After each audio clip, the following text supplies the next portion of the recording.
Hello குட்டீஸ், இன்னைக்கு நம்ம ஒருமைப்பன்மை தான் பார்க்க போகிறோம். முதல்ல பழம் முடியறதுனால இது பழங்கள் இல் வருது.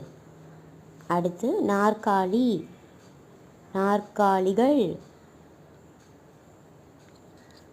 மரம் முடியறதுனால இதுக்கு மரங்கள் இல் வரும். அடுத்து மாணவன் முடியறதுனால மாணவர்கள் இல். மீன் மீன்கள். மலர் மலர்கள். கல் கற்கள் முடியறதுனால இல். பல் பற்கள்.